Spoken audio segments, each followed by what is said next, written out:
अस्सलाम वालेकुम, आप देख रहे हैं न्यूज ऑलराउंडर। तो आज हम बात करेंगे पाकिस्तान और न्यूजीलैंड के दरमियान चैंपियंस ट्रॉफी का पहला मैच कराची के नेशनल स्टेडियम में खेला जाएगा। पाकिस्तान चैंपियंस ट्रॉफी की मेजबानी कर रहा है, दिफाई चैंपियन भी है।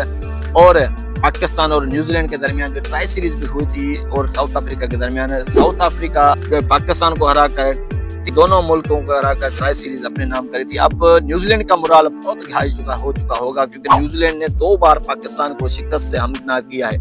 अब देखना दिलचस्प ये होगा कि कराची के वेन्यूज पे पाकिस्तान किस तरह चैंपियंस ट्रॉफी का पहला मैच खेलेगा, क्योंकि एक मैच पाकिस्तान के ग्रुप की बात की जाए तो पाकिस्तान के ग्रुप में इंडिया, न्यूजीलैंड और बांग्लादेश है। अगर इनमें से 2 मैच जीतने हर टीम ने और वो क्वालिफाई करेगी अगले राउंड के लिए। तो देखना दिलचस्प ये होगा कि पाकिस्तान का पहला मैच जो होगा वो न्यूजीलैंड के साथ, दूसरा मैच वो जो 23 फरवरी को होगा वो इंडिया के साथ होगा। पाकिस्तान के पहले दोनों मैच टफ होने जा रहे हैं कि पाकिस्तान अगर इनमें से एक भी मैच जीत गया तो राहें हमवार होंगी अगले राउंड तक पहुंचने के लिए, क्योंकि इंडिया और न्यूजीलैंड दोनों टफ टीमें हैं। दोनों अपनी टीम तगड़ी लेके आई हैं। न्यूजीलैंड का तो मोराल बहुत ही हाई हो चुका है, क्योंकि न्यूजीलैंड ने पाकिस्तान को ट्राई सीरीज में 2 बार हराने में कामयाब हो पाई है। तो पाकिस्तान मेजबानी कर रहा है 23-24 साल के बाद किसी भी आईसीसी इवेंट्स की।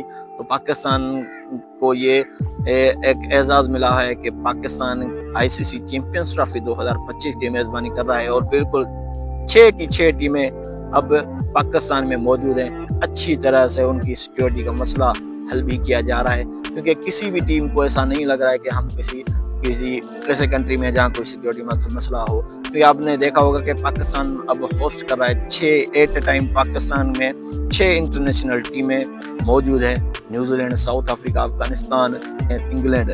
उसके बाद हम बात की जाए तो बांग्लादेश और इंडिया ये दोनों दुबई में मौजूद हैं, क्योंकि पहला मैच जो होगा वो उनका दुबई में ही होगा 20 जनवरी से। तो पाकिस्तान के ग्रुप में ये थे। अब देखना दिलचस्प ये होगा कौन सी टीम ऑन द डे अच्छा परफॉर्म करती है तो वही जीत पाएगी। अगर हम बात करें पाकिस्तान के लिए ओपनिंग कौन करेगा, तो रिसोर्स ने यही बताया कि ओस्मान खान को चांस दिया जाएगा कि फकर जमान के साथ आप ओपनिंग करें, क्योंकि वो उसका नेचुरल नंबर है। बाबर आजम को अपने नंबर 3 पर भेजा जाएगा। वीडियो अगर अच्छी लगी तो वीडियो को लाइक शेयर जरूर करें।